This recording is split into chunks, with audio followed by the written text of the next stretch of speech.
Bueno. Bueno, primero que todo, pues darles la bienvenida a este espacio que hace la Universidad de Manizales. Esta es la Cátedra de Periodismo Orlando Sierra Hernández, que es una actividad realizada precisamente por la Escuela de Comunicación Social y Periodismo de la Universidad de Manizales. Hoy más que nunca hemos comprobado que la ciencia es algo fundamental para nuestra existencia. En momentos difíciles por los que pasamos, en ella encontramos el único destello de esperanza. Por eso es importante destacar a esas personas que están detrás de las letras, los micrófonos y las cámaras contándonos la ciencia. Recuerden que estamos transmitiendo en directo a través de 101.2 UMFM y que el video de la cátedra quedará disponible en nuestro sitio web UM Central. Igualmente, los invitamos a interactuar a través de redes sociales con el numeral Cátedra Orlando Sierra. Hoy, a través de esta plataforma digital y cuidándonos desde casa, saludamos a nuestros invitados, Ángela Posada Swafford y Pablo Correa Torres. Ángela es periodista científica, colaboradora de varios medios en temas de ciencia, ha participado en 6 expediciones antárticas con los programas antárticos de Estados Unidos y Colombia. Es ganadora del Premio Simón Bolívar de Periodismo 2017, autora de la serie Juntos en la Aventura y del libro Hielo, Bitácora de una expedicionaria antártica. También nos acompaña Pablo Correa Torres, periodista científico, editor de la sección Vivir del Espectador, colaborador en temas de ciencia de otros medios, Premio Simón Bolívar en el 2016 y 2017, y escritor del libro La Pregunta Difícil, con el que ganó otro Premio Simón Bolívar en 2019. Es importante recordar que este espacio se realiza en honor al periodista y subdirector del diario La Patria de Manizales, Orlando Sierra Hernández, asesinado el 30 de enero de 2002 y quien fue docente de la Cátedra de Periodismo de Opinión de nuestra escuela. Con el saludo de la directora de la Escuela de Comunicación Social y Periodismo, Adriana Villegas Botero, iniciamos este conversatorio. Hola a todos, Antonia, muchas gracias y como directora me siento muy feliz, muy orgullosa de tener estos estudiantes y este profe maravilloso que logra convocar desde la casa a 115 personas para hablar de periodismo científico. Quiero aprovechar este espacio más que todas las otras cátedras que hemos hecho, porque sé que en este momento están viéndonos muchas personas que usualmente no son el público de la Cátedra Orlando Sierra, para contarles que este es un espacio que tenemos en la Escuela de Comunicación Social y Periodismo de la Universidad de Manizales desde el año 2002, que fue el año en el que mataron a Orlando Sierra, y es un espacio que hacemos 3 o 4 veces al año para hablar de temas relacionados con el periodismo.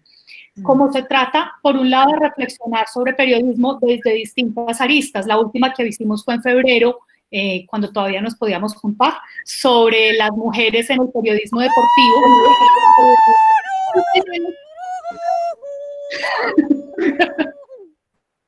Bueno, y tenemos siempre en la cátedra. ¿Qué estará pasando por ahí? No sé, pero hay un quizá daría que cerrar el micrófono.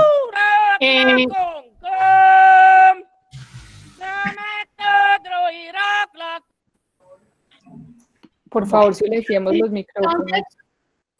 Entonces, les contaba que en la cátedra siempre tenemos pues como el espacio para recordar a Orlando Sierra, y me gusta recordarlo con algún texto que tenga relación con el tema de la cátedra. Pues me puse a buscar en el libro El Punto de Encuentro, que es el que reúne las columnas de Orlando Sierra, y evidentemente no hay muchas, casi ninguna, en la que hable de ciencia, pero me encontré esta nota que me pareció curiosa y puede darnos pie para un poco introducir el tema, que es ¿con qué lenguaje hablamos de la ciencia en los medios?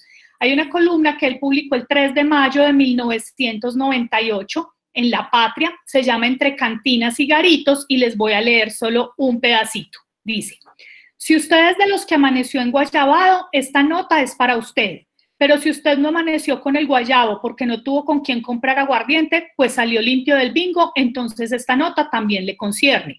Igual le cae al que perdió sus monedas buscando ganarse unas más en las maquinitas tragamonedas. Ahora bien, si usted es de los pocos manizaleños que ni beben, ni juegan, ni le jala las tragaperras, cuélese con confianza en este texto para que se entere del problema.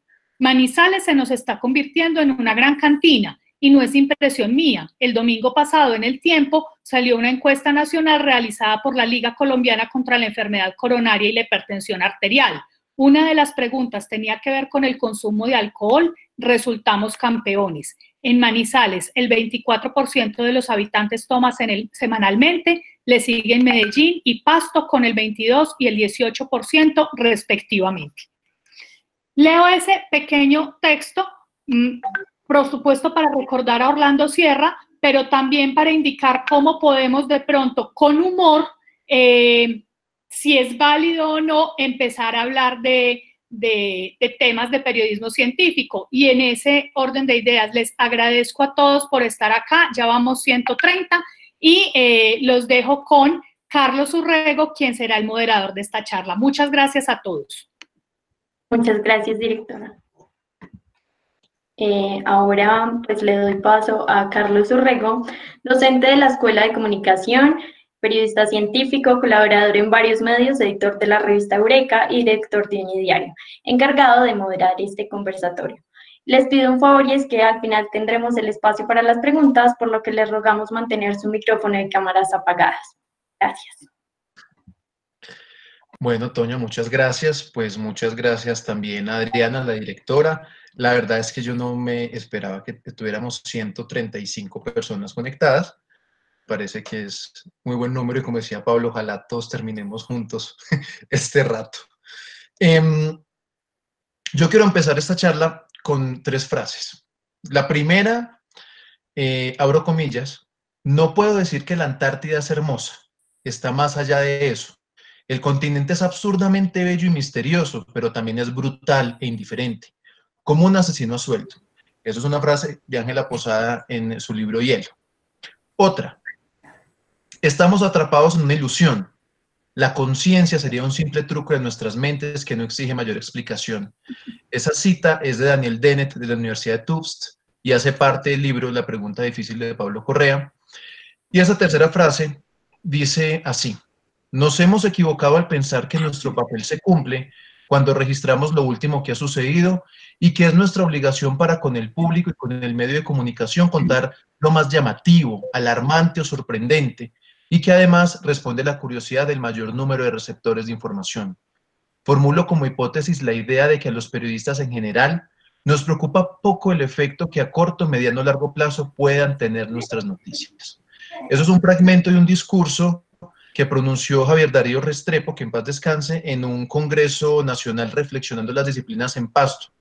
Y con esas 3 frases que son distintas, pero que nos acercan a nuestro tema de hoy, la ciencia en medio del periodismo, pues vamos a iniciar esta cátedra. De nuevo agradeciendo a Pablo, a Ángela por estar aquí con nosotros y a nuestra directora Adriana por permitirnos este espacio. Ángela está en Cali, Pablo está en Bogotá, muchos de ustedes están en otras partes del país acompañándonos, e igualmente esta cátedra está siendo emitida por UMFM, por la emisora de la Universidad de Manizales.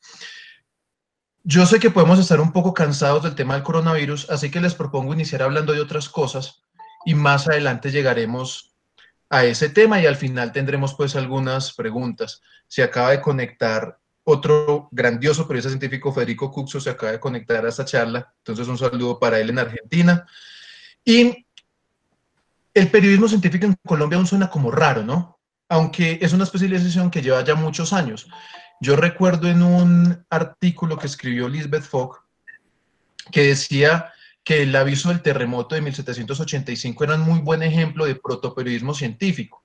La bomba atómica, la llegada del hombre a la luna, la clonación de la oveja Dolly, el proyecto del genoma humano, son temas que han demostrado lo importante que es entender los temas científicos.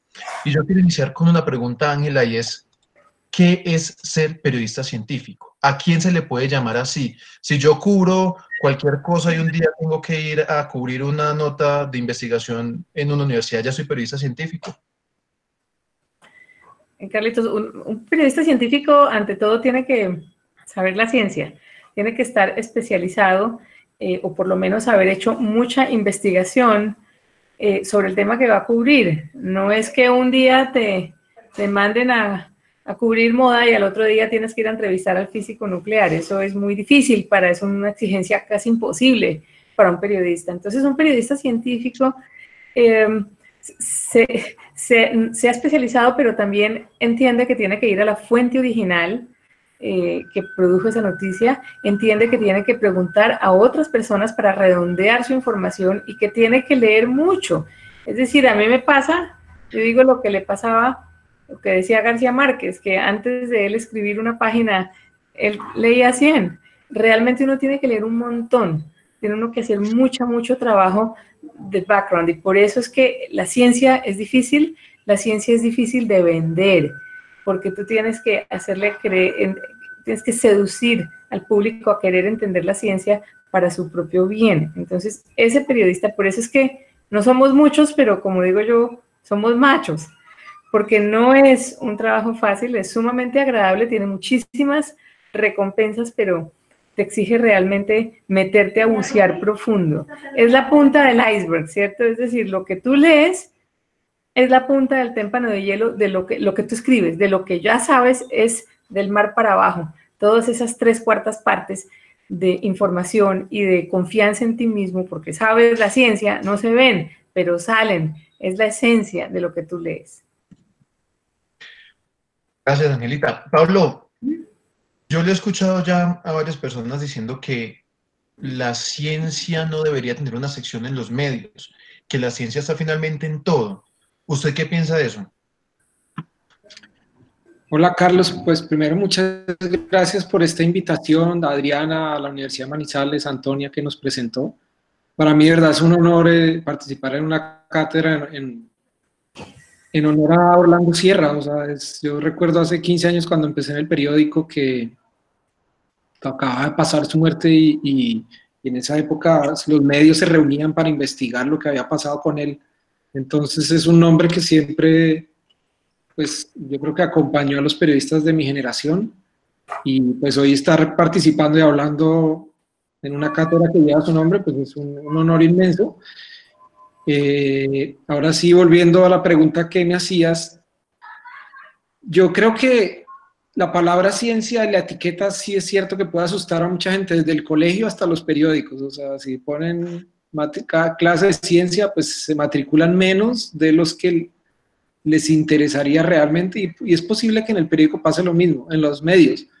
En El Espectador, de hecho, la sección se llama Vivir, y ese nombre surgió porque en el 2008, cuando volvíamos a hacer diario, el periódico había sido semanal en unos años, vuelve a ser diario, era algo que no tenía una categoría. O sea, las personas como yo hacíamos temas de medio ambiente, educación, de salud, y era una canasta que no tenía un nombre, y había que ponerle un nombre a la sección, y fue el último. O sea, ya el periódico prácticamente se iba a volver a salir diario la primera edición, y esa sección no teníamos nombre, o sea, nada encajaba.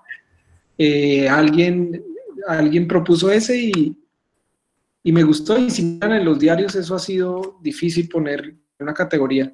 Yo estoy de acuerdo, yo no creo que sea necesario eso, y más bien lograr como periodistas comunicarnos con audiencias de todos los caminos posibles, ¿no? Ir insertando esos temas de ciencia. O sea, la ciencia puede estar en los temas de deporte, en los temas de salud, de medio ambiente, hasta de lo que quieran. Entonces, yo soy enemigo de las categorías. Yo quisiera que muy brevemente, arrancando con Ángela, muy brevemente nos contaran cómo llegaron a los medios, al periodismo, al tema de ciencia, porque yo sé que ninguno de los dos un día se levantó y dijo yo quiero ser periodista de ciencia. ¿Cómo fue ese proceso?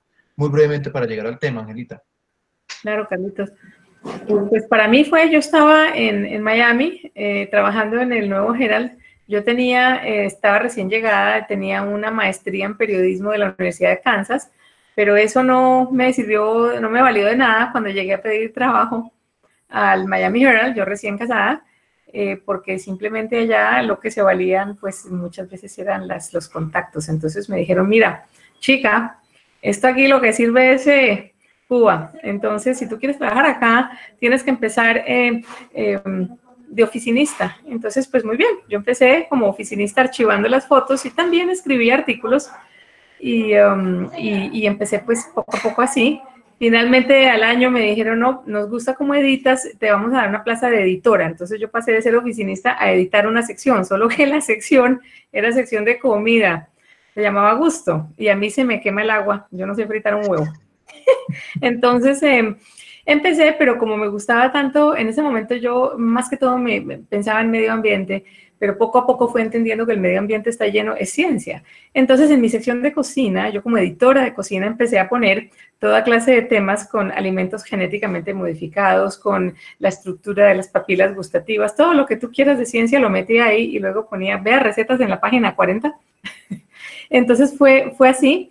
Luego empecé a escribir, ofrecí una columna quincenal de opinión sobre medio ambiente. Y finalmente entendí que me gustaba la ciencia tanto que tenía que aprender porque a mí se me había olvidado hasta cómo se dividía una célula.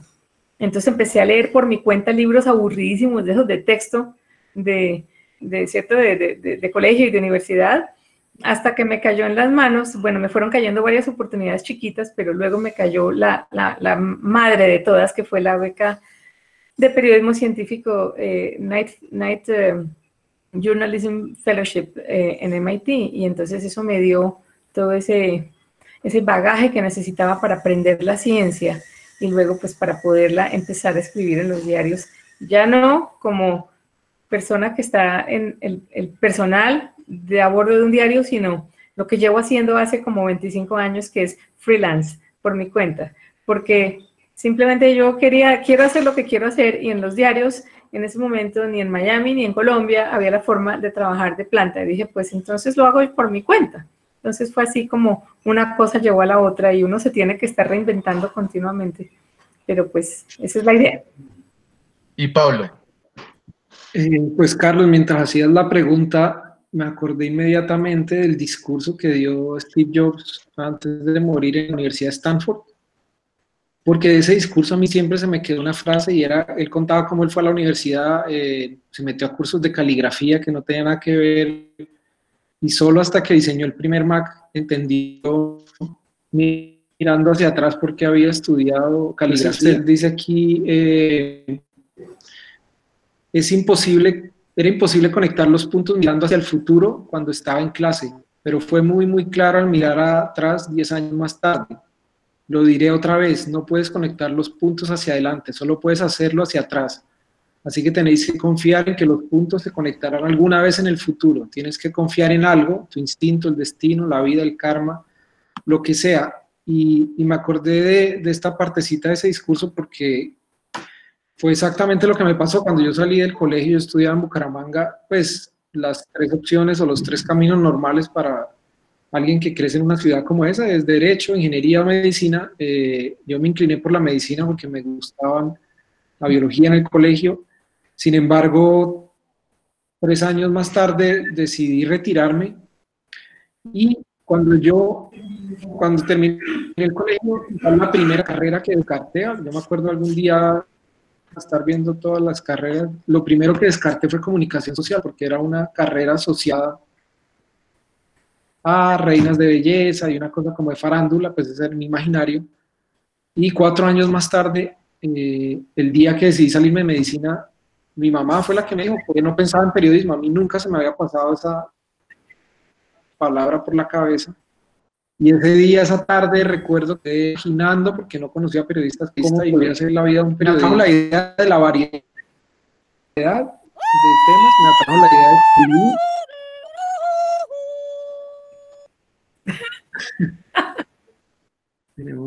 Y bueno, yo me pasé a comunicación y empecé a estudiar literatura también.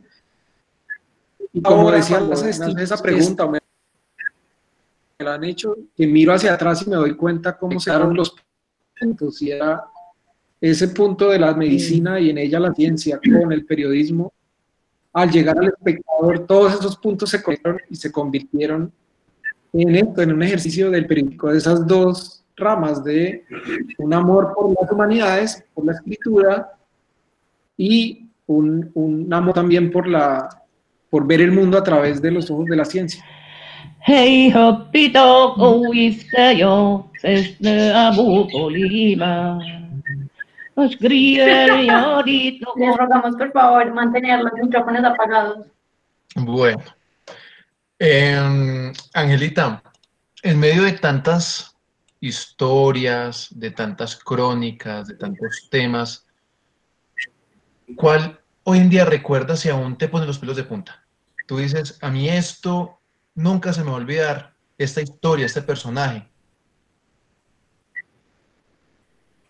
Sí, pues desde el punto de vista de personajes, pues la gran privilegio de estar en MIT, en el Broad Institute, que es ahí al lado de MIT, en el instante, en el momento, en los días, semanas en que se estaba decodificando el genoma humano.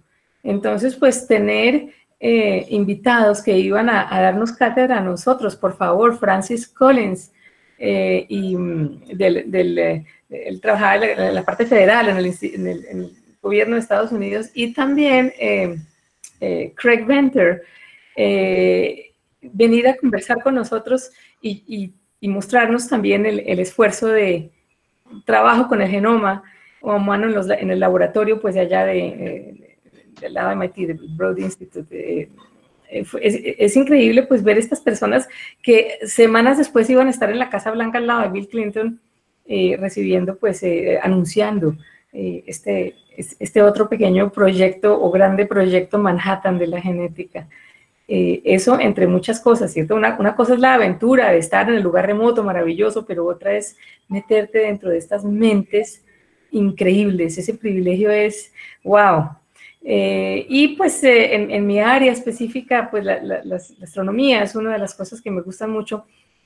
Haber podido estudiar y tomar fotografías en el techo de los edificios del MIT con uno de los astrónomos importantes, uno de los que descubrió los anillos de Urano y cosas, es decir, cosas que realmente uno se acuerda de esas conversaciones tomando chocolate caliente, pues en estos fríos de esas noches. Y yo tenía un cuaderno de notas y anoto todo y tengo diarios completísimos de ese paso por MIT, entre otras muchas cosas, ¿no? Entonces sí, son momentos inolvidables y esos momentos le ayudan a uno, me ayudaron a mí mucho a seguirme enamorando de contar la ciencia, de narrarla, de forma de transmitir ese wow, pero al mismo tiempo de hacer que la gente entienda y que de esa manera, al entender, pueda de cierta manera estar segura de que el científico sí está, ¿cierto?, haciendo lo que le toca, mejor dicho, un poco ser perro guardián, que eso es una de las cosas que hace también, por ejemplo, Pablo. Hablando de eso, Pablo, la misma pregunta para usted. ¿Qué personaje, historia, luego de tantos años cubriendo temas de ciencia, aún recuerda y lo mueve, lo conmueve, le pone los pelos de punta? Bueno, pues más que conmover, me acordé hay una que disfruté mucho, disfruté de una aventura que fue un día, por ahí en el 2011, estaba leyendo El Espectador y en una de las notas judiciales que había hecho Norbey Quevedo, que era el periodista que hacía investigación en esa época, estaba contando la historia de un médico que se volvió narcotraficante, que se llama Carlos Ramón Zapata. Para los que vieron la novela del Cartel de los Sapos, era uno de los personajes que estaba ahí. Básicamente el artículo contaba que lo habían recapturado y que otra vez iba a ir a la cárcel.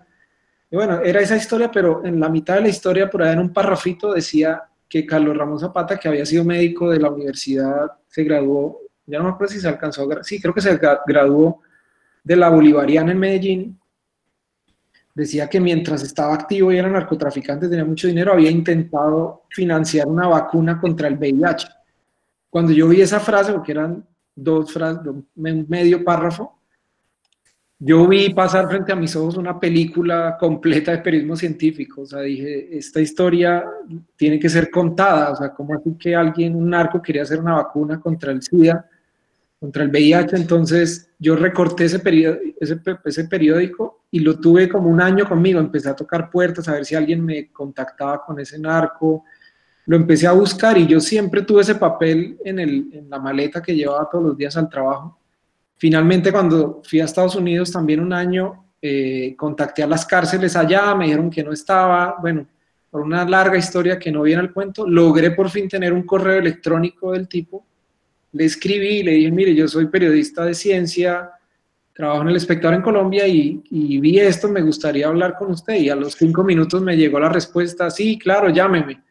Obviamente apenas vi ese correo, me palpitaba el corazón y estaba pues muy nervioso, pues porque, como se podrán imaginar, un periodista científico está acostumbrado a llamar a laboratorios de ciencia y no a narcotraficantes.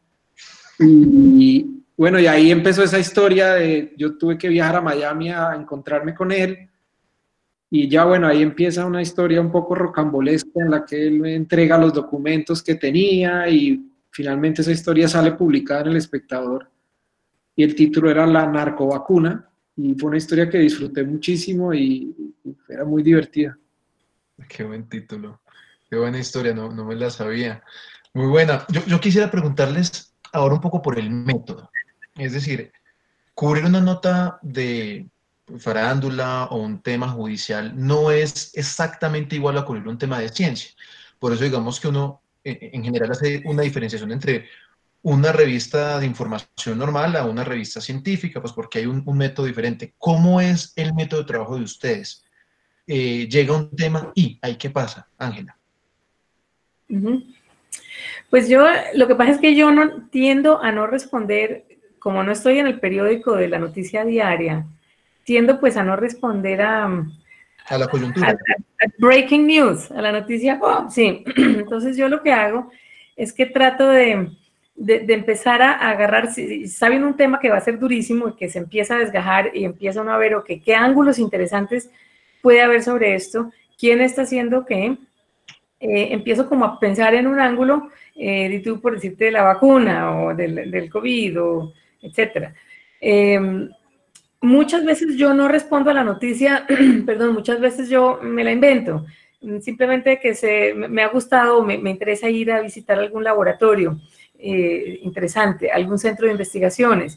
Entonces agarro esa cosa grande, voy, hago la visita, hablo con mucha gente y trato de empezar a ver qué es lo que no se ha contado, cómo lo podemos contar de otra forma. Eso es una de las formas que tengo de operar. Hay otra forma en que simplemente sí, está la noticia, entonces vamos a esperar a decantarla, a ir lejos, a ir profundo. A veces entonces pienso en, bueno, por ejemplo, si estuviera en Colombia trabajando para medios de Colombia, pensaría en cómo puedo yo hacer que en Colombia se vea esta noticia. ¿Hay investigadores colombianos trabajando aquí o no? Pero yo pienso que últimamente he notado una tendencia muy interesante y es la cuestión del periodismo transfronterizo. Eso es genial. Yo creo que eso puede ser un poco como uno de el futuro de un periodismo latinoamericano, de que varias personas de distintos países se enfoquen en un tema que tengan en común todos esos países. De hecho, ya se ha hecho eso en un par de experimentos muy interesantes, entonces a eso me gustaría meterle un poco más el diente, como están haciendo ya algunas personas muy notablemente en estos momentos. Pero sí, otras veces a mí me interesa mucho, lo que me pasa es que estoy en lugares interesantes, en la Antártida, en el submarino, en la cosa. Entonces, claro, de ahí se desgajan en 1000 ideas para perfiles, por ejemplo. Entonces, me encanta contar la ciencia también a través de los ojos de un investigador o a través de una criatura. Entonces, pues, tiene la oportunidad de ver lo que está pasando con el calamar gigante. Caramba, la cantidad de cosas que hay sobre ese animal, porque nadie se imagina lo importante que es su sistema nervioso, o cierto, ese tipo de cosas que uno va descubriendo. Yo descubro cosas para mí y digo, wow, yo no sé si la gente lo sabe, pero qué rico descubrírselas a las personas también. Entonces, como te digo, no es necesariamente la noticia dura, sino es algo chévere. A veces es una mezcla. Ahí acaba Miguel Orozco, nuestro estudiante, de enviar el artículo de la narcovacuna que hablaba Pablo. Pablo, ¿y cómo es el método suyo? Que obviamente es un poco diferente al de Ángela, pues porque usted sí vive, obviamente, de la noticia diaria, pero también de temas un poco más largos. Bueno, yo creo que a mí la distinción del periodismo científico de otros periodismos no me gusta tanto. Yo no creo que el método varíe dependiendo del tema que uno cubra. Yo preferiría que lo dividamos en buen periodismo y mal periodismo, o que lo dividamos en periodismos que se hacen en tiempos cortos, un periodismo más rápido y un periodismo a veces más lentos. Entonces, por ejemplo, con los periodistas más chiquitos que llegan a la sección y eso, mi consejo es que hagan el mejor periodismo posible con el tiempo que tengan. Entonces, eso significa que los periodistas que trabajamos en un periódico como El Espectador, trabajamos a muchos ritmos, entonces a veces hay que hacer cosas en 2 horas o en 3. Va a ser una noticia, tiene que quedar bien. Si son 4 párrafos, tienen que quedar bien hechos, no debe haber mentiras y imprecisiones en la medida que uno pueda. Ahora, si el periodista tiene un día para hacer su nota, pues el nivel de complejidad de ese periodismo sube un escalón, tiene que verificar con algunas fuentes, incluir algunas voces, va a ser una nota seguramente un poco más extensa y mejor elaborada en términos de lenguaje. Y si ese periodista tiene el tema de domingo, su investigación tiene que ser más profunda, más compleja. Entonces la complejidad del periodismo para mí va aumentando con el tiempo y el resultado, de nuevo, para mí tiene que ser que una noticia tiene que estar bien hecha, y es un buen periodismo, aunque sea noticia, y un reportaje de las páginas que sea, pues tendría que estar bien hecho. Y no es algo exclusivo del periodismo científico, o sea, un periodismo cultural debe ser igual, deportivo, el que sea. Entonces, el método para mí es el mismo en todos los periodistas. O sea, hace poco tenía esta discusión con Santiago Wills, que es un periodista colombiano muy talentoso que ganador del premio Simón Bolívar también, que se ha especializado, él trabaja en otra cosa, en educación, pero él tiene una convicción de que su periodismo, él es prácticamente le apuesta solo a 3 o 4 grandes reportajes al año. O sea, él saca el tiempo y lo que se demore los hace muy bien. Y me gustó, le hacía a un estudiante esta pregunta y él decía, la diferencia entre un periodista especializado como Pablo, que hace ciencia, y un periodista como él, que cubre otros temas, me dijo, es que es el contexto que Pablo puede tener. O sea, yo tengo acumulado como Ángela unos años de contexto en ciertos temas de ciencia, entonces si nos dicen escriban esto para dentro de 8 días, digamos que podemos entrar más fácil. Pero un buen periodista como Santiago, si le dan el tema y le dan suficiente tiempo, lo va a hacer igual o mejor que nosotros. Entonces yo tendría mucho cuidado con esas fronteras, y como pasa en cualquier profesión, hay personas que casi que les gustaría dar carnets para que solo puedan hacer eso esas personas, y yo no estoy de acuerdo. El que sea bueno lo va a hacer bien. Sí, de acuerdo. Muy bien, muchas gracias, Pablo. Yo recuerdo cuando empecé a trabajar, ya hace unos 8 años más o menos, yo trabajaba en televisión, y en uno de los primeros en vivo que hice, estaba entrevistando a alguien, y yo le seguía repitiendo constantemente de los 32 municipios de Caldas M27. Y me quedé así toda la entrevista, el tipo me decía 27, yo no le entendía hasta que acabé la entrevista y me di cuenta que pues la había embarrado todo el tiempo. Sí, y esas son cosas que nunca me perdonaré, que uno los tiene todo, siempre los recuerda y de eso aprende. ¿Cuáles son esos errores que les han enseñado en este proceso, Angelita? Pues sí, errores uno la ha embarrado, claro, más de una vez. A mí hace poquitico, por ejemplo, no en reportaje, pero me ha pasado al principio de lo del COVID, que incluso retuiteé noticias falsas sin ponerme a pensar, oiga, ¿de dónde viene esta noticia? Entonces uno también se deja llevar por esas vainas.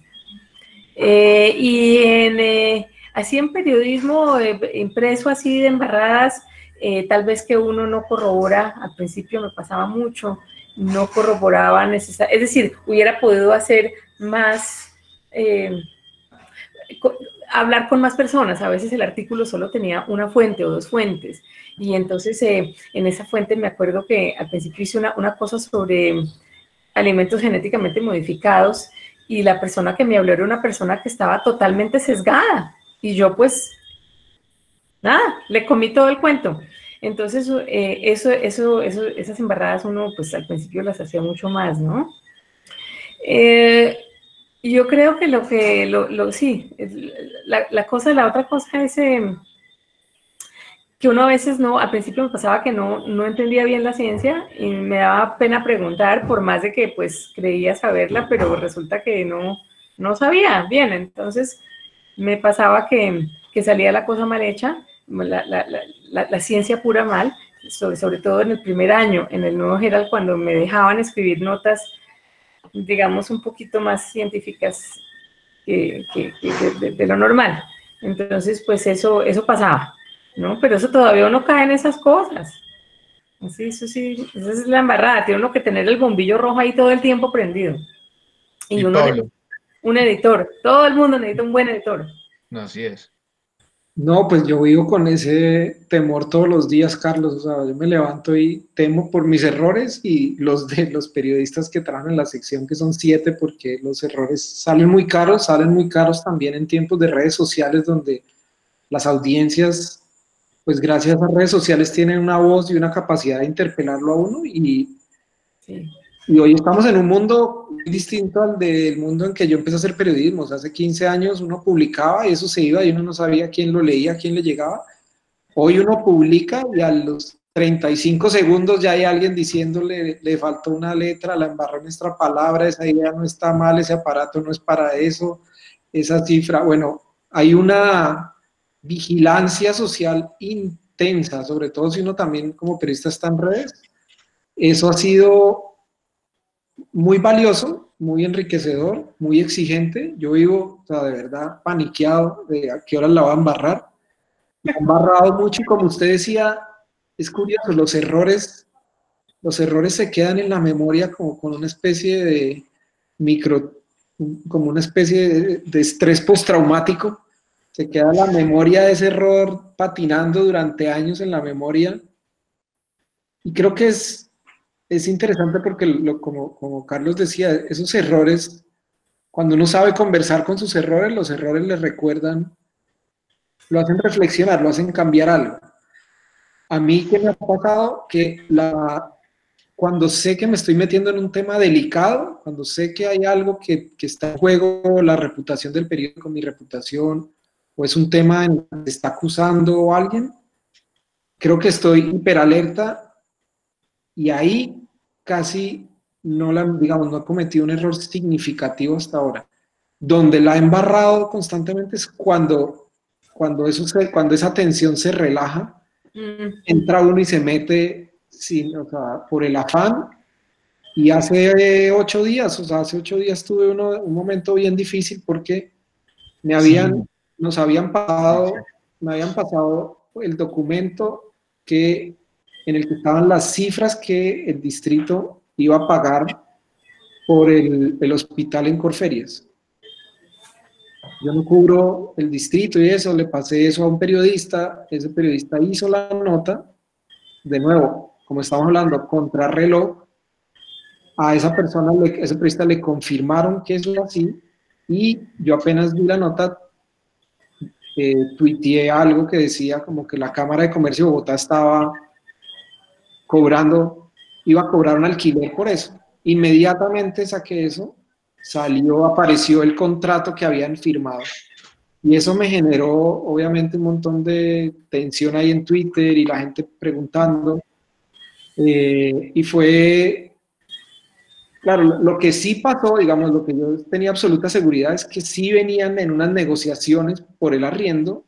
Al final, en los últimos días, no sé cuándo fue, firman un contrato en el que se excluye eso, pero digamos que el contexto era cierto, había esas negociaciones, esas tensiones entre el distrito y la Cámara, no lo ponen ahí, hay un montón de cuestionamientos a lo que eso cuesta y por qué la Cámara de Comercio no fue más generosa, por qué cobró en vez de regalar, bueno, en fin, yo cometí un error al escribir el tweet. La audiencia obviamente le exige a uno precisión, yo tuve que inmediatamente corregirlo y aclararlo, pero lo que me recordó ese episodio es que 2 cosas. Una, que como dice la sabiduría popular, del afán no queda sino el cansancio, Entonces me recordó la necesidad de las pausas y también la humildad de tener que decir, oigan, en esto me equivoqué, no era así, y decir públicamente el error. Y yo creo que se trata de eso, o sea, todos no somos infalibles, el error es del compañero de un periodista y hay que pues, hacer su mejor trabajo con honestidad y ya. Sí, claro, un editor vive en esas, ¿no? En buscar un gazapo y tratar de evitarlo, pero la regla del periodismo, por lo menos escrito, es que uno encuentra el error después de publicar. Eso yo creo que a todos nos ha pasado. Angelita, a mí me gustaría que habláramos un poco de que nos ayudaras a hacer como una imagen, ¿sí? De tantos viajes, de estar en la Antártida, en submarinos, en el cometa del vómito, en aviones especiales en la mitad de la Antártida. Nos ayudaras a recrear una de esas imágenes que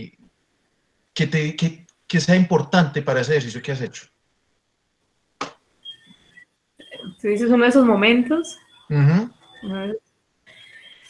Sí, es que, ha habido tantos, uno muy emotivo, muy fuerte, es que todos esos son muy viscerales. No sé si eso se dice en español. Apelan mucho a las emociones. Fue haberme posado en el fondo del mar en un sumergible de investigaciones como a 2000 y pico de metros. Uno de estos que son una burbuja con una parte de submarino atrás, una cosa muy sencilla pero muy sofisticada, y todo lo que es haber visto el mar cambiar de colores, diluirse este azul cobalto, empezarse a diluir y volverse gris claro, gris más oscuro, y luego todo esto es vencido por el negro total. Estábamos estudiando la penetración de la luz en los puntos, hasta cuánto más podría penetrar la luz solar, y parece mentira, pero en ese estudio esta mujer experta en bioluminescencia y en luz midió en sus aparatos que la luz llegaba hasta los 800 metros, todavía se percibía un poquitico de luz solar, y yo iba en la parte de adelante del sumergible con el piloto, encargada de manejar las cámaras, y naturalmente era tal la emoción y el nerviosismo que lo primero que hice fue tirarme la cámara de video porque la trabé, quedó mirando hacia acá, y bueno, pero cuando llegamos al fondo, más de 1 hora y pico de caer como una gota de agua, al fondo nos posamos y se levantó un poquito de cieno alrededor del sumergible, y el piloto dijo, ahora voy a apagar la luz, y en ese momento él nos apaga la luz y quedamos en esta oscuridad total, y luego se empieza a llenar esto de lucecitas, de punticos, de toda esta bioluminiscencia de animales chocando contra el casco de plexiglas del submarino, y pues no, es decir, uno llora a moco tendido. Entonces él me dice, bienvenida al fondo del mar, y me dio un dulcecito, me dijo, esta es la tradición de los submarinistas, es compartir en el punto en que llegamos al fondo un dulcecito, y fue una cosa emocionantísima porque él me dijo, mira, más gente ha caminado sobre la luna de las que estamos ahorita aquí abajo. Entonces fue realmente impresionante ese viaje, fue una cosa inolvidable, y como así hay otros, ¿cierto? No, es difícil escoger, pero llegar al Polo Sur por primera vez, sentir estos menos 35 grados centígrados y ese susto de bajarse del avión porque tú no sabes lo que te espera, entre otras cosas, ¿no? También flotar en gravedad cero, no te imaginas qué va a sentir el cuerpo de flotar en gravedad cero. Entonces, pues son momentos muy lindos que pues yo los busco, ¿no? A mí me han ayudado de cierta manera a tratar de traducir esa empatía, hilarla con el tema de la ciencia que se hace en esos ambientes remotos tan importantes. Gracias, Angelita, qué buenas historias esas. Le quiero dar un saludo a todos los que nos siguen. Hay 129 personas conectadas. Por UMFM estamos emitiendo esta cátedra Orlando Sierra. Igualmente hay personas desde Tunja, desde Australia, México, Argentina. Bueno, estamos con muy buen público hoy. Antes de hablar del coronavirus, yo quisiera, por último, Pablo, preguntarle, usted ha liderado unos productos periodísticos muy importantes que se han centrado en mostrar científicos que inflan sus resultados. Al final, como todo en la vida, hay gente y hay impostores, ¿cierto? ¿Qué tan común es eso? ¿Por qué ocurre eso? Y cuéntanos un poco ese ejercicio cuando escribió sobre Raúl Cuero, sobre Jorge Reynolds o incluso sobre Manuel Elkin Patarroyo. Yo creo que me va a hacer tristemente célebre por historias. Eso ha sido, eso realmente es una parte mínima de mi trabajo. O sea, yo los 15 años que estaba en el periódico, el 95% del trabajo en realidad se va cubriendo noticias de medio ambiente, ciencia y salud de todos los días, ¿no? Pero a lo largo del camino sí es cierto que unas historias como las que mencionaba Carlos, que son llamativas porque son historias sobre personajes que engañaron de muchas maneras a una sociedad entera, que le hicieron creer que ellos eran unos científicos extraordinarios, que atrajeron la atención, que sus biografías y sus vidas se las enseñan a los niños en el colegio, se volvieron modelos, fueron invitados por la clase política a sus eventos, salones, tienen títulos universitarios, o sea, toda la pompa y la fama que puede rodear a un científico, ellos la tuvieron, y Carlos ya mencionó algunos, ¿no? Raúl Cuero, que se presentó en Colombia como el gran científico colombiano de la NASA, Jorge Reynolds, quien durante 50 años dijo que había descubierto el marcapasos, Patarroyo, que ha tenido, digamos, no está es una zona más gris en la que está, pero también promovió y sigue promoviendo una vacuna que no existió del todo, que si existió su efectividad era demasiado bajita,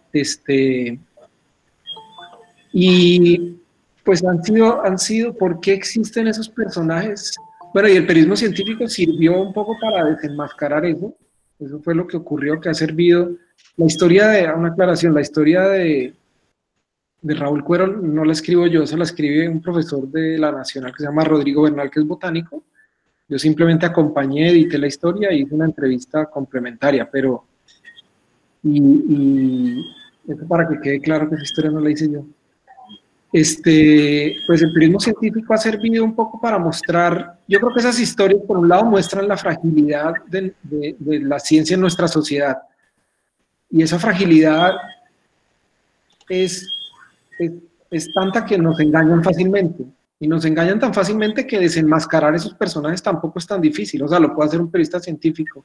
Hay personajes que seguramente engañan a un nivel más sofisticado y solo lo podrán desenmascarar sus colegas y sus pares científicos.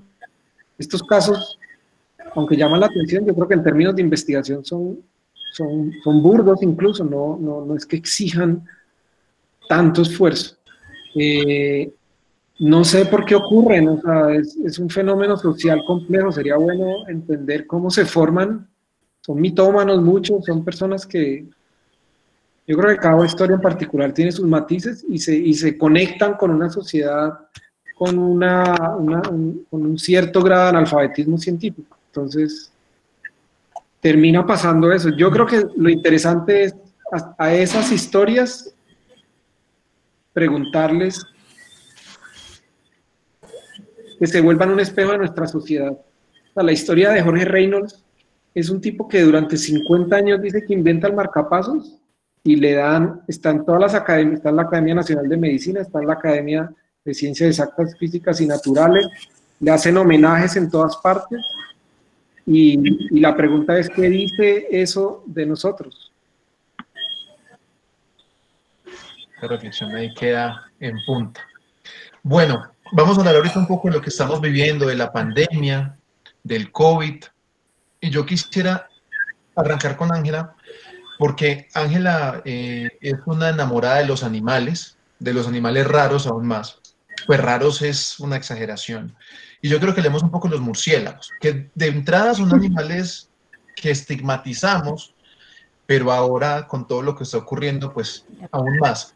¿Por qué son importantes los murciélagos? ¿Qué hay para decir de ellos en medio de esta pandemia?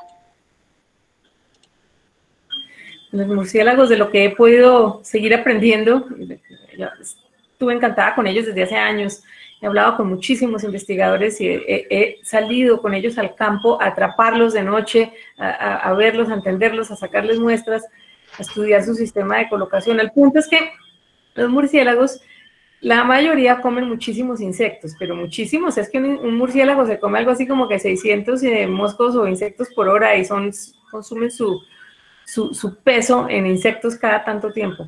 Entonces los insectos, como pican a tantas personas y a tantos animales, al picar el insecto al animal X, absorbe la sangre cargada de virus de ese animal o de esa persona. Entonces ese insecto es un reservorio de virus y el murciélago se los traga como si fueran maní en una noche de cine.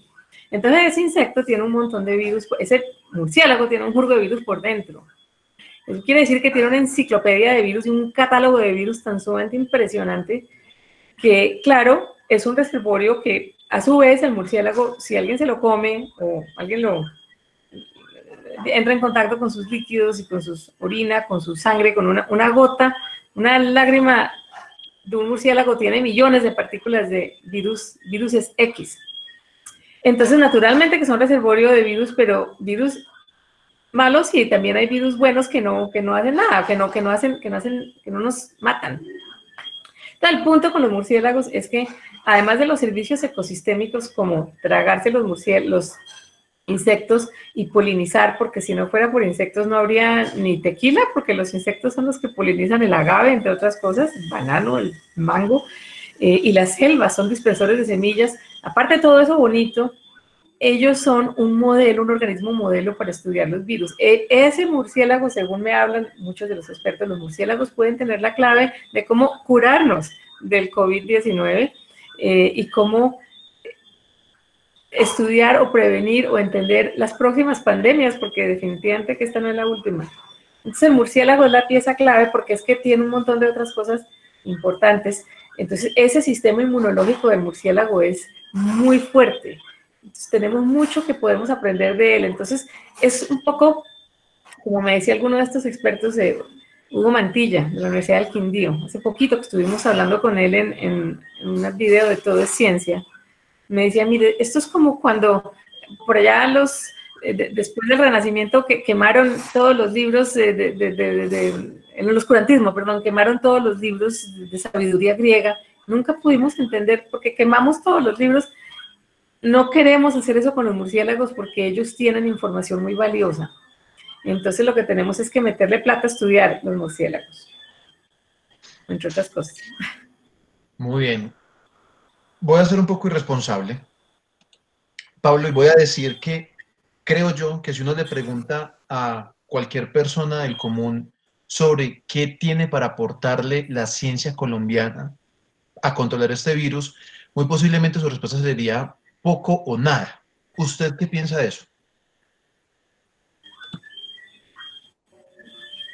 No, yo creo que estaría totalmente equivocados. O sea, yo estaría totalmente en desacuerdo con usted si dice eso, Carlos, porque creo que justamente una situación extrema como esta, lo que nos mostró en cuestión de un mes, la cantidad de personas talentosas en Colombia. Hay alguien que se le metió el micrófono ahí. Listo. Sí. Pero no dice el nombre.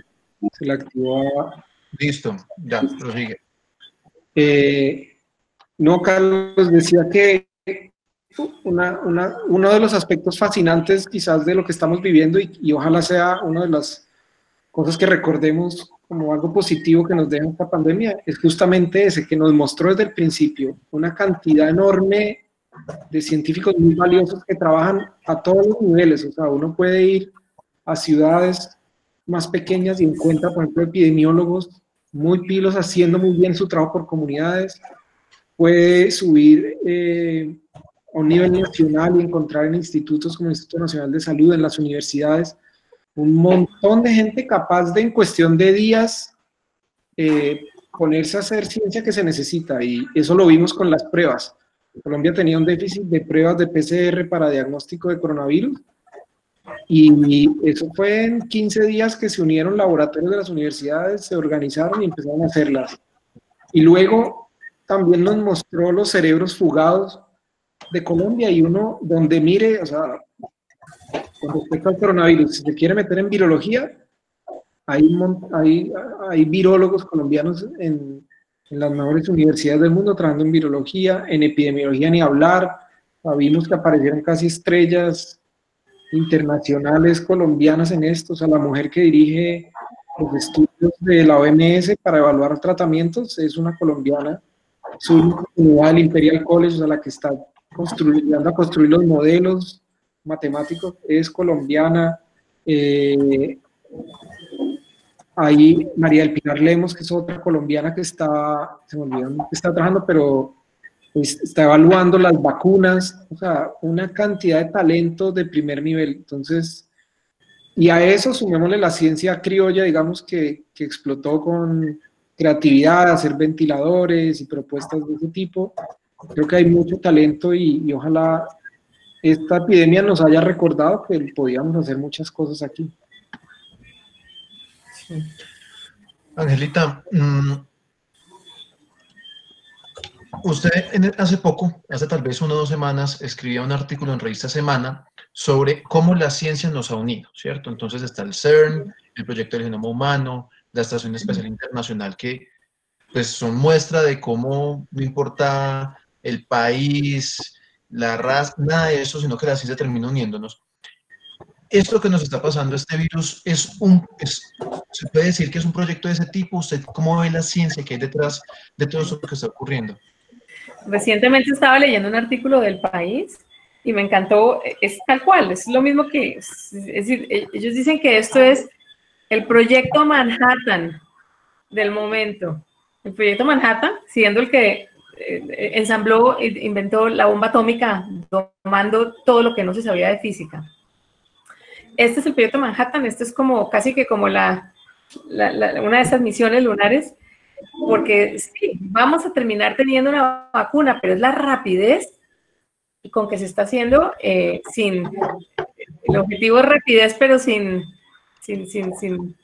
saltar los protocolos de seguridad, ¿cierto? Como dicen los gringos, sin cortar esquinas, para hacer una traducción literal. Pero sobre todo de cierta manera, espero que eso realmente sea así al final, ¿no? La cooperación internacional de la información, este compartir y poner información de estos genomas, de diferentes mutaciones del virus en cada país, eso se va subiendo a la red inmediatamente. Uno espera que esto realmente pueda seguir dándose, y no que llegue el momento en que una empresa muy celosa se adueñe de eso para hacer las vacunas. Creemos que no, pero sí es un proyecto en masa increíble, y wow, yo estoy como aterrada. Estoy dentro de lo que sé, quizás no está uno metido dentro del intríngulis, pues, de la cosa. Dentro de lo que sé me parece impresionante, y allí resalto otra cosa que a mí siempre me ha interesado, que es la parte diplomática de las relaciones internacionales y la diplomacia de la ciencia, y cómo puede realmente, en ciertas maneras, en algunos momentos, ser más efectiva que un arma, que un cañón, que una bomba, las ayudas que los gobiernos dan a sus diplomáticos a través de las fronteras. Entonces, este virus pues ha servido un poco para darle un gran impulso a eso, y sí, es como un pequeño proyecto Manhattan. Es una maravilla. Pablo, en medio de todo esto, estamos llenos de información. ¿Sí? Ya hay un nuevo concepto, la infodemia. Entonces vemos que Trump ya tiene la cura, que el problema no es un virus, sino las ondas electromagnéticas de los 5G, que China hizo una conspiración, que si hierve un pelito de ángel de una Biblia nos vamos a salvar todos. ¿Cómo manejar ese tema? ¿Qué hacer ahí en medio de esta ola tan impresionante que tenemos, en que se vuelve tan difícil filtrar información real de la que no lo es? Pues por un lado, Carlos, yo creo que tal vez no hay que olvidar que la desinformación ha sido un fenómeno de la humanidad, ¿no? En cualquier época que uno mire, ha habido grandes engaños. De hecho, a pesar de que existía evidencia de que la Tierra era redonda, algunas personas se encargaron de convencer a las otras de que era plana. Pero definitivamente vivimos en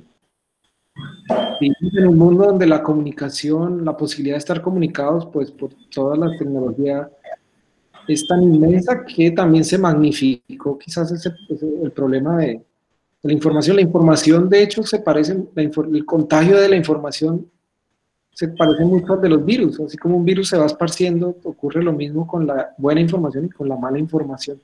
A mí en esta epidemia, o sea, cuando hace un mes y pico, 2 meses, empezamos a cubrirla en el periódico, fue impresionante ver, digamos, la cara de ese monstruo, porque mientras los periodistas de ciencia estábamos pues leyendo qué pasaba en los debates de las revistas de ciencia, de médico, y las personas que nos siguen en Twitter, las fuentes, a mí lo que era como un mundo paralelo en el que las personas conocidas, tíos, tías, familiares, por los WhatsApp me empezaban a mandar cosas que eran diametralmente opuestas, como lo que estás diciendo. Mientras yo leía el artículo de genética en el que se establecía que lo que estaba contando Ángela, el virus se parece a los virus de los murciélagos, perfectamente ese día alguien me estaba mandando, el virus salió de un laboratorio de China.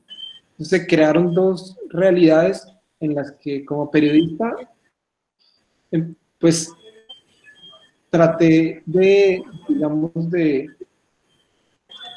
trabajar en ambos frentes y de hecho usar la desinformación como un punto de partida para informar, porque todas esas noticias falsas que le mandan a uno por WhatsApp, lo que nos están diciendo es que a las personas les interesa ese tema, por un lado, o sea, por ejemplo, el origen de tal cosa, sienten fascinación por lo que le están contando ahí, así que si uno logra usar eso como un recurso narrativo para explicar por qué no es así, o por qué sí es así, o por qué es diferente, es una forma también de conectarse con audiencias. Y usted, nosotros pues con Carlos y un grupo de otros periodistas científicos hicimos un ejercicio justamente en torno a eso, con algunas cosas que había dicho Patarroyo sobre el coronavirus. Nos unimos como 8 o 10 periodistas,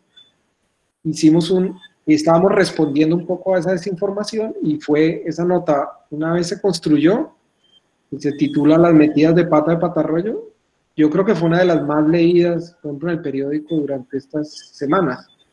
Entonces los periodistas tenemos que aprender a interactuar con esa desinformación y usarla como un recurso casi pedagógico para llevar al lector pues a otros escenarios de información. Bueno, le recordamos que estamos en la Cátedra Orlando Sierra, del programa de Comunicación Social y Periodismo de la Universidad de Manizales. Dentro de unos pocos minutos vamos a abrir la posibilidad para preguntas. La idea es que las escriban, por favor, por el chat, y ya las personas que están en el consultorio de comunicación organizacional me irán ayudando para hacer las preguntas. Ángela, estamos ante un público de estudiantes, de profesores, de comunicadores de entidades públicas, pero también de médicos, abogados, contadores que nos están escuchando en este momento. ¿Usted qué les aconsejaría a la hora de manejar la información de esta pandemia?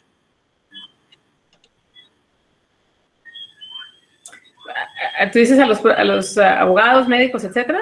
Sí, a todos los que están en nuestro público, que es un público muy variado. Ok. Pues parece una mantra, ¿cierto? Pero es lo mismo de siempre, tratar de ir a la fuente original de la información, no tragar entero el boletín de prensa que uno recibe, que debe ser es un punto de partida, pero no necesariamente pues algo que uno copia y pegue.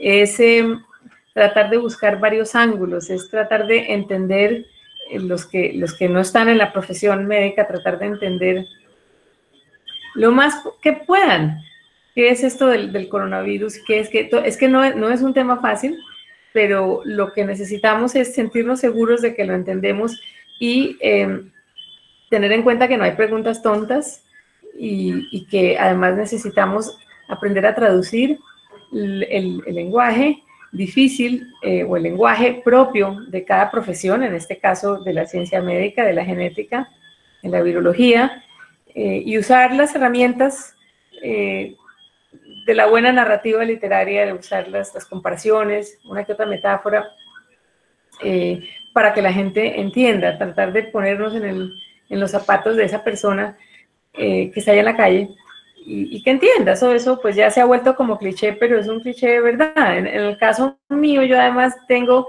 esta otra personalidad, que es que yo escribo también para niños, para jóvenes, entonces es un reto añadido de hablarle a los jóvenes sobre estos temas de forma que les interesen y que les den las herramientas para querer saber más y querer investigar más. Entonces, tenemos que aproximarnos entendiendo la ciencia, es un poco lo que decía Pablo, es decir, un buen periodista de fútbol sabe de fútbol, y el tipo o la señora que cubre las cárceles sabe de eso. Entonces nosotros tenemos que saber del tema A, B, C o D de la ciencia que estamos cubriendo. No hay de otra, no podemos escondernos en nada. ¿Cómo hacer, por ejemplo, con los niños? Yo sé que en las personas que están conectadas, muchos tienen niños pequeños en la casa. Usted tiene su serie Juntos en la Aventura. Hay un libro de esa serie que se llama Detectives del ADN, que es muy cercano, curiosamente, a lo que nos ha ocurrido ahora. ¿Qué consejos les podría dar a esos papás, por ejemplo, que tienen a sus hijos y bueno, que tienen que explicarles esto? Claro, que los acercan a la literatura. Ese libro que tú dices específicamente, el que habla de virus, se llama Un enemigo invisible. Y a mí me complace muchísimo cada vez que leo ese libro. Lo publiqué hace 7 años. Y es sobre un virus que infecta a uno de mis personajes principales, y todo lo que pasa en ese libro en cuanto a salubridad pública y en cuanto a cómo funciona un virus dentro de un organismo es la misma vaina.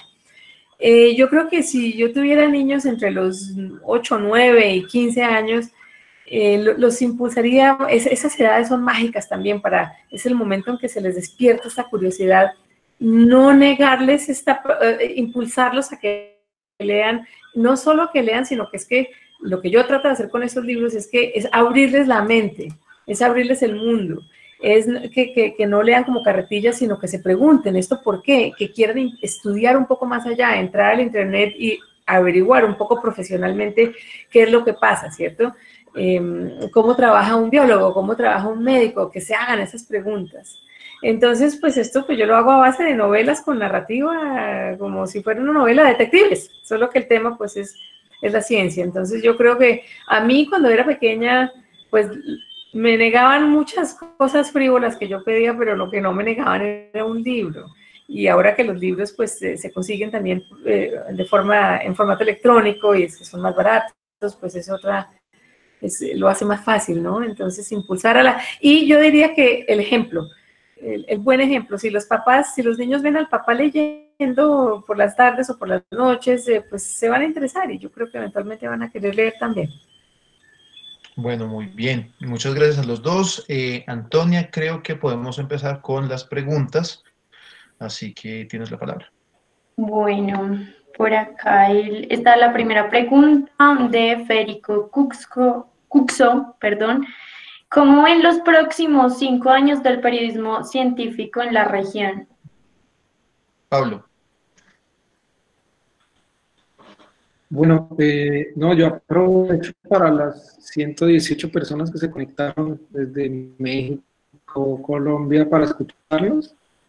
Este Federico que acaba de hacer la pregunta es un periodista científico maravilloso, vive en Argentina, así que los que tengan Twitter aprovechen y lo siguen, porque van a descubrir a alguien que hace un periodismo científico de primer nivel. Entonces, pues Federico, gracias por esa pregunta por allá desde las cuarentenas en Buenos Aires. Yo quiero pensar, y tal vez esto sea un sesgo cognitivo, y estoy pensando con el deseo, que vamos a ver un renacimiento del periodismo científico en los próximos 5 años por el efecto que toda esta crisis del coronavirus tuvo en la sociedad, por un lado porque despertó el interés en la ciencia en mucha gente. O sea, seguramente hay niños y adolescentes que están con una sed de conocimiento de ciencias, deben estar leyendo hoy y se van a volver científicos divulgadores. Y por otro lado, creo que entre todas las debilidades que mostró el coronavirus en nuestra sociedad, en los sistemas de salud, en la política, en la solidaridad, bueno, en muchos niveles,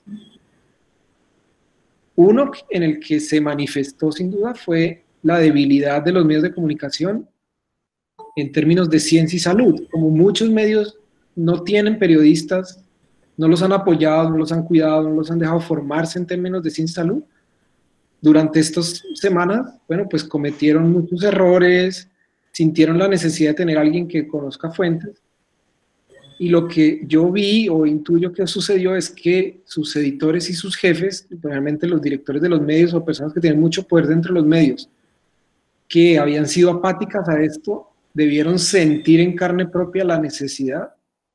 Entonces, es probable que, o esperaría yo que si, por ejemplo, van a hacer recortes de personas por la crisis económica en las próximas semanas o meses, tal vez no sea el periodista que les ayuda a cubrir salud, ciencia, y ojalá pues en los próximos años se fortalezca, ojalá.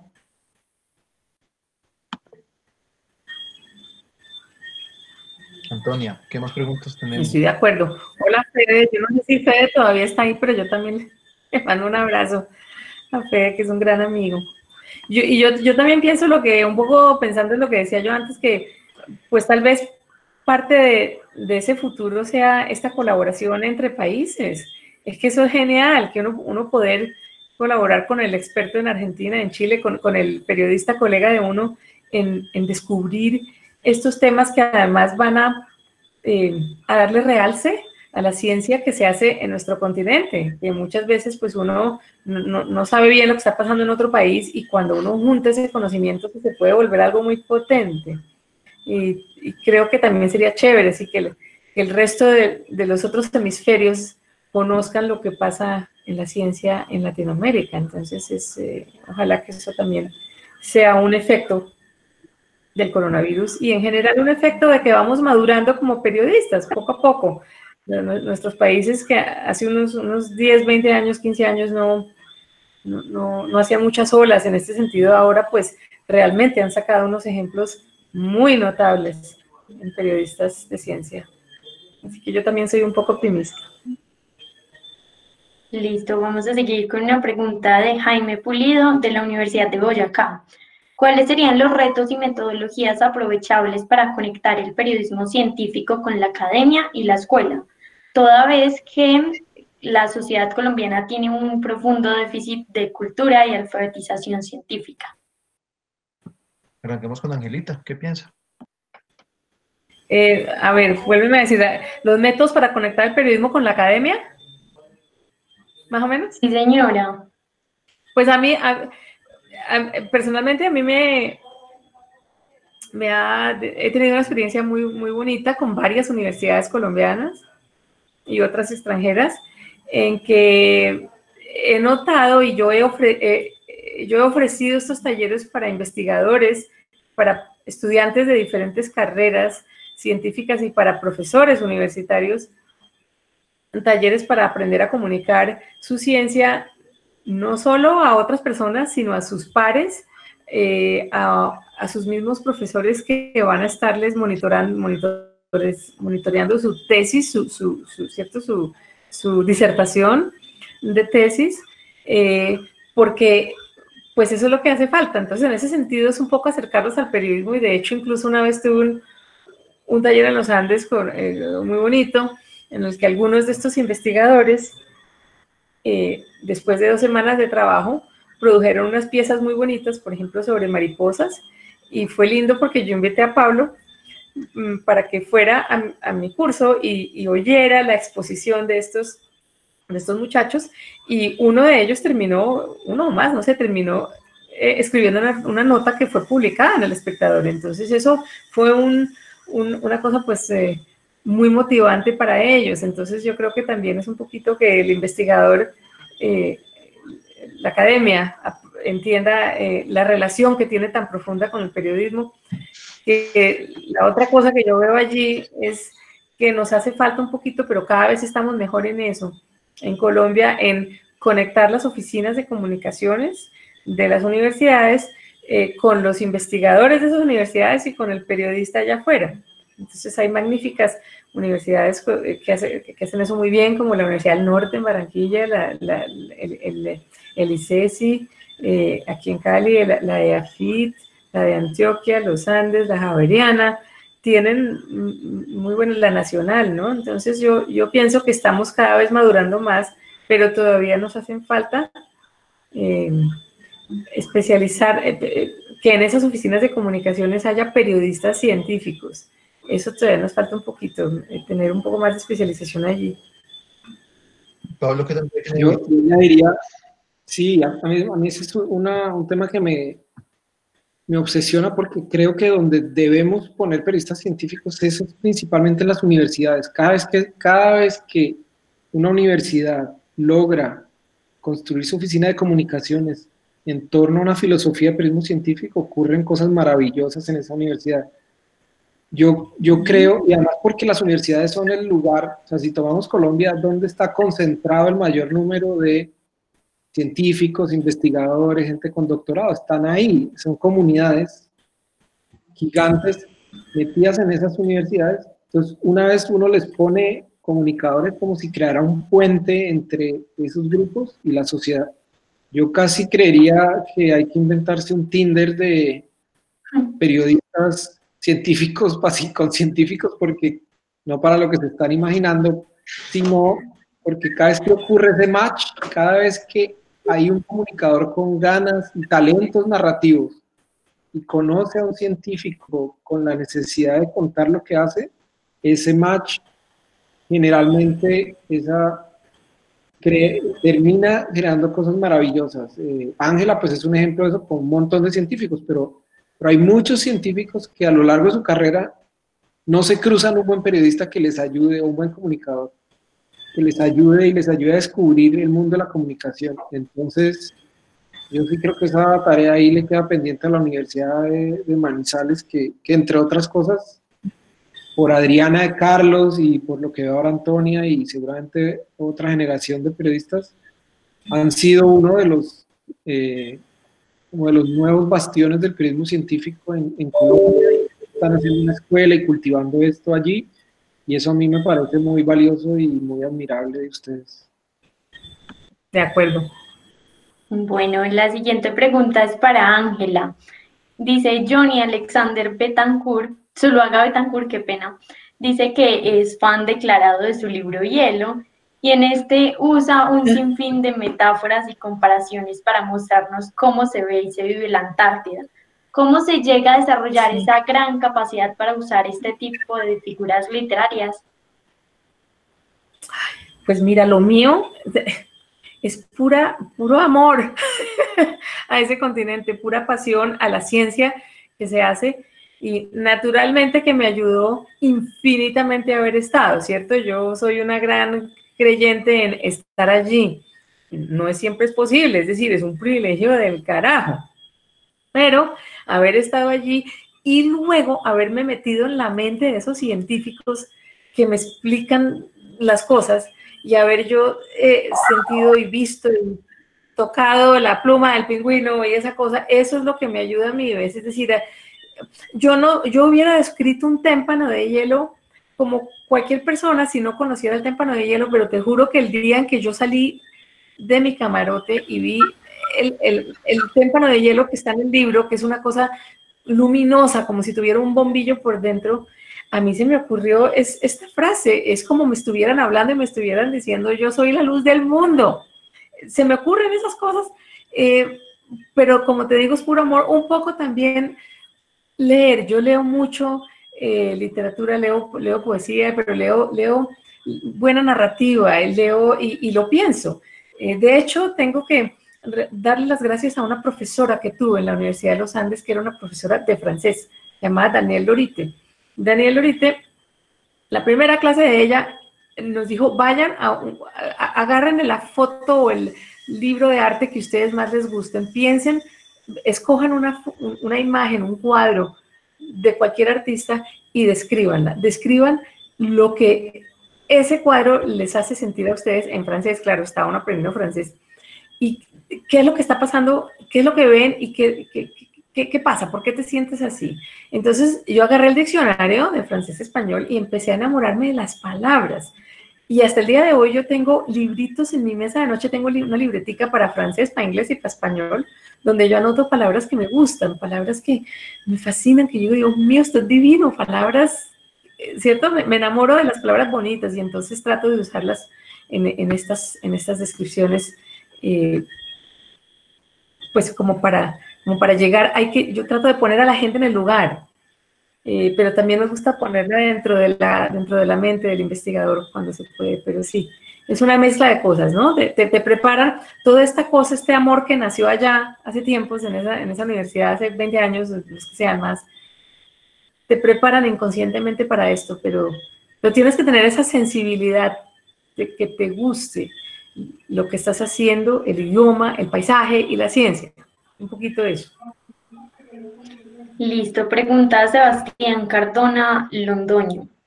A mí me gusta la física, estudié varias materias en la Universidad Nacional. ¿Cómo podría llegar a hacer periodismo en esta área? Que las fuentes sean ciertas, ¿cómo ser claro para los lectores? Pablo, ¿qué tiene que decir ahí? Espero que estaba contestando un Twitter y me desconcentré un segundo. Estaba atacando por todos lados. Dale.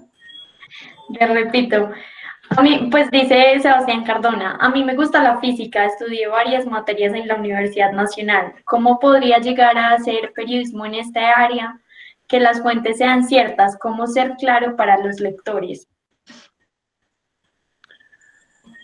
Sebastián, pues yo creo que vivimos en una época donde afortunadamente la tecnología lo que hizo fue robarle el poder de la comunicación a los que antes se adueñaban de él y antes, si uno quería escribir un libro, pues tenía que tener un amigo, un conocido editorial, si quería publicar un artículo, necesitaba conocer a alguien en un medio, si quería hacer algo de radio, necesitaba ir a tocar las puertas de la radio y quizás no se las abrían.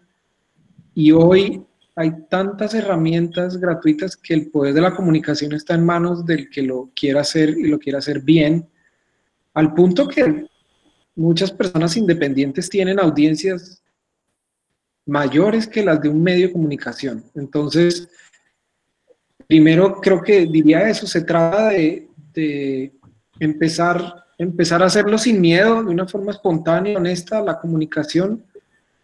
Tampoco creo que tengamos que ponerle tanto misterio, o sea, los seres humanos todo el tiempo nos estamos comunicando.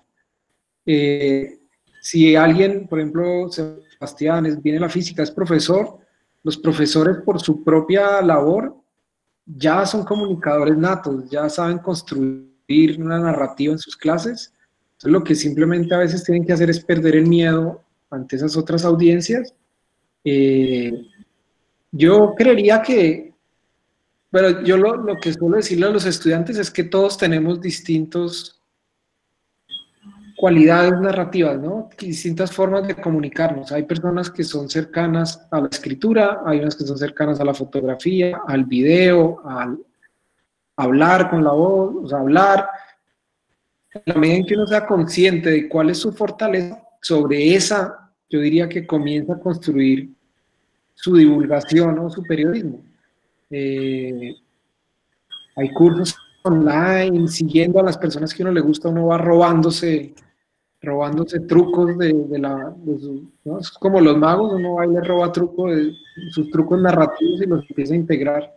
Entonces, yo diría que no tenga miedo y simplemente siga su intuición y sobre el camino va corrigiendo.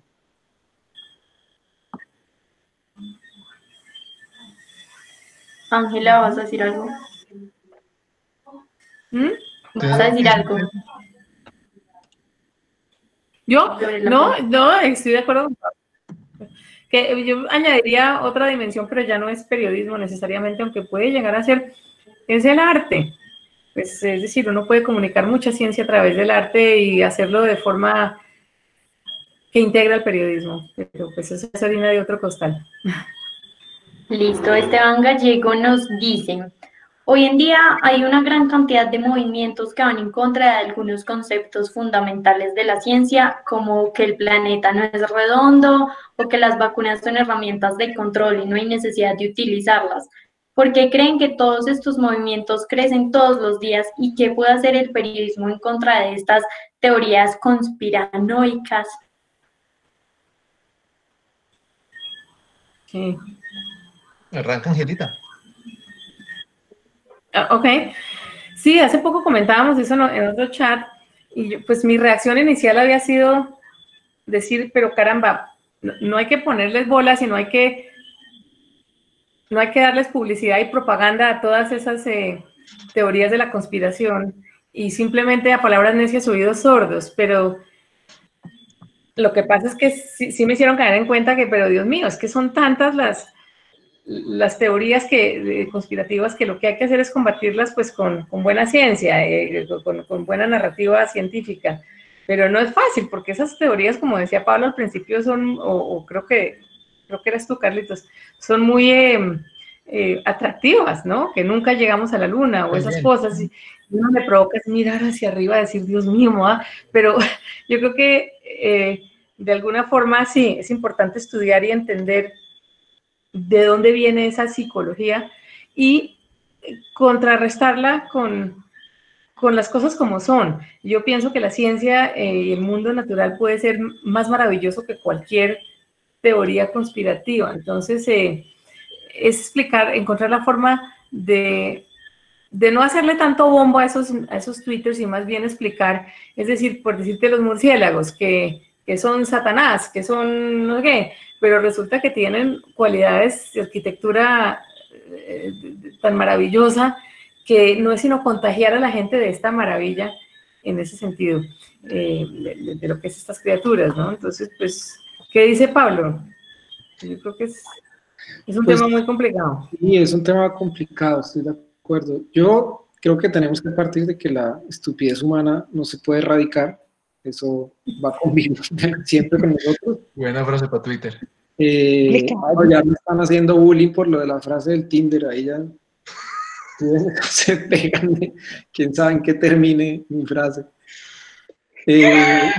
Eso no siempre está con nosotros. Hay diferentes orígenes de esas noticias falsas. A veces hay algunas que nacen por intereses económicos, o sea, gente que quiere vender algo, inserta una idea en la sociedad. Hay otras que nacen, de verdad, por torpeza, por desinformación, empieza el teléfono roto y empiezan a crecer esos tipos de noticias. Otras que vienen del miedo. Hay muchos. Alguien está comiendo papitas por ahí. Carlos silenció a Pablo. Pablo, eso, qué pena. Estaba tratando de silenciar a la que estaba comiendo papitas. Ah, no, pero la que había que silenciar era Ángela, que como que le volvió a sonar el reloj. Ah, sí, eso sí es verdad. Es cada cuarto por aquí. Hay distintos orígenes y creo que hay esfuerzos académicos muy interesantes por ayudar a entender esos orígenes para detenerlos. Y también esfuerzos de las empresas de tecnología. O sea, por ejemplo, WhatsApp durante estas semanas de la cuarentena y de la pandemia, le tocó limitar el número de grupos a los que alguien puede compartir algo, porque se dieron cuenta que la gente coge y pega un fake news y se lo manda a 50 grupos. Entonces, limitan, las empresas de tecnología van a tener una tarea en eso, con inteligencia artificial o quién sabe con qué tipo de normas. Es muy difícil, es muy difícil. Yo creo que a todos los que están escuchando les ha pasado que hay conversaciones con personas muy cercanas. Tú eres un cerdo. Que se vuelven imposibles. Hay conversaciones casi imposibles. Los argumentos no funcionan. Son asuntos emocionales. Entonces, pues creo que es un fenómeno que tenemos que seguir entendiendo entre todos. Ojalá tuviéramos todas las respuestas. Sí, es verdad. No es fácil. Listo. Tenemos poquito tiempo, Pablo tiene otro compromiso, por eso vamos a hacer la última pregunta para cerrar. ¿Cuáles son 1 o 2 libros que ustedes podrían recomendar y que consideren nos acerquen a esta exploración del periodismo científico? Es una pregunta de Dana Céspedes. A ver, Pablito.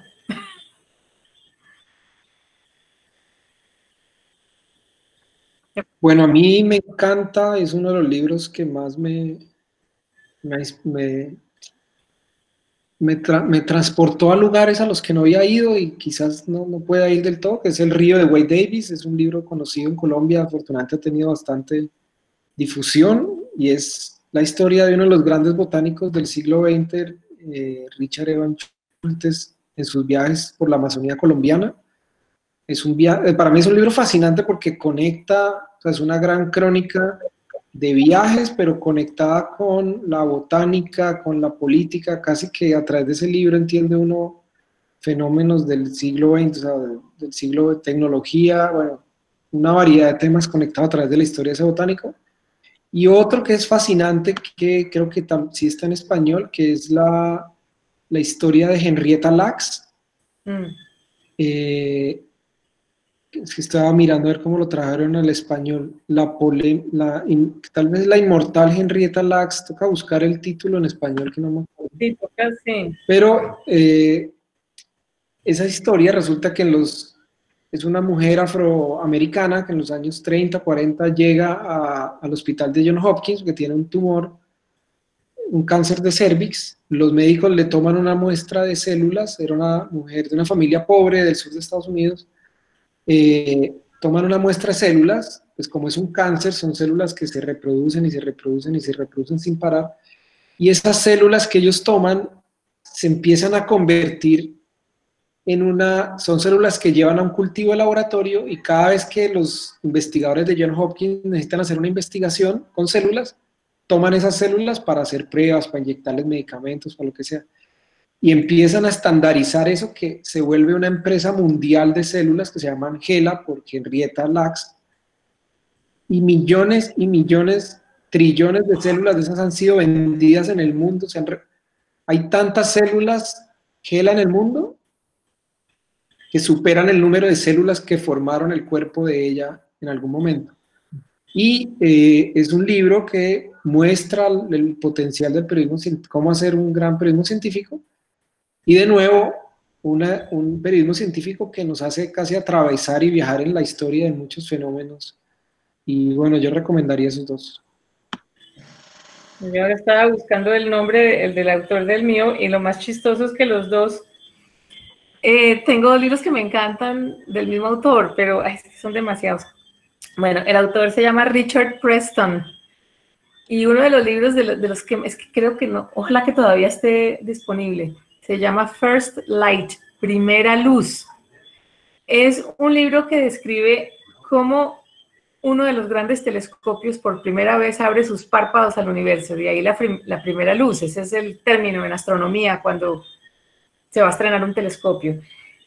Este Richard Preston es un poeta de la astronomía en ese sentido, y el libro tiene lugar en el telescopio del Monte Palomar, el famoso telescopio Hale, H-A-L-E, que fue uno de los últimos grandes leviatanes, monstruos colosales de la astronomía, en la cual tú todavía te ponías a mirar por el agujerito y no por computador.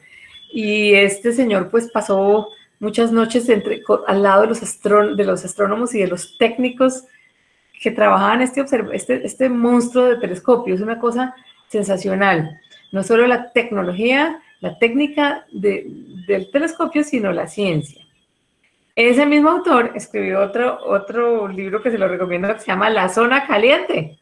Y La Zona Caliente es aterradora porque es sobre el virus, creo que es el del ébola, y el virus de la varicela, de Hot Zone.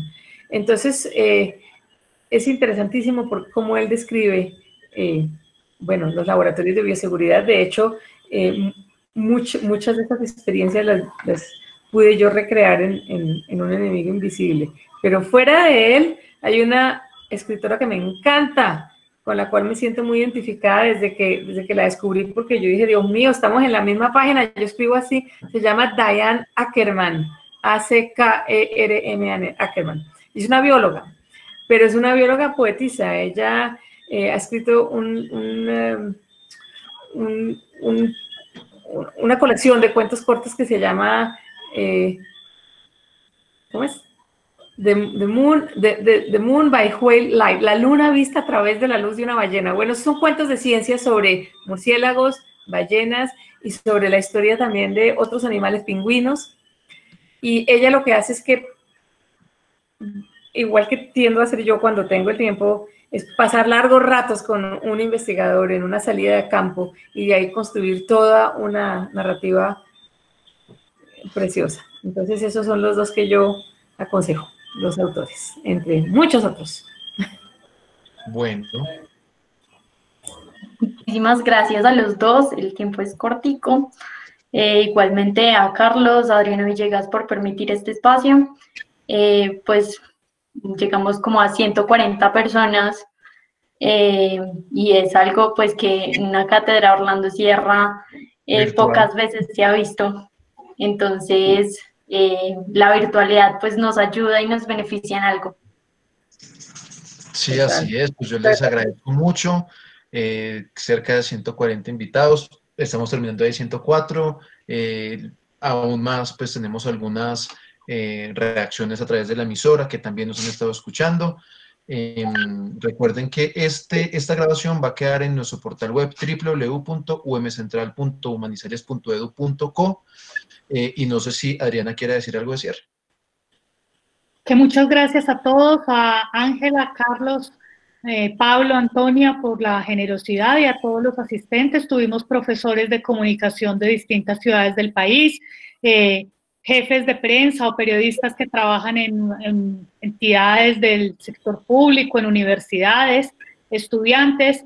A todos muchas gracias, creo que nos quedó gustando esta modalidad virtual y cuando podamos volver a juntarnos de pronto podemos hacer un híbrido para que ustedes, los que están en Argentina, en México, en Tunja, en Medellín, en todas partes, pues puedan también participar en la cátedra. Es muy rico tener tanta gente de tantas partes. Un abrazo para todos y feliz noche.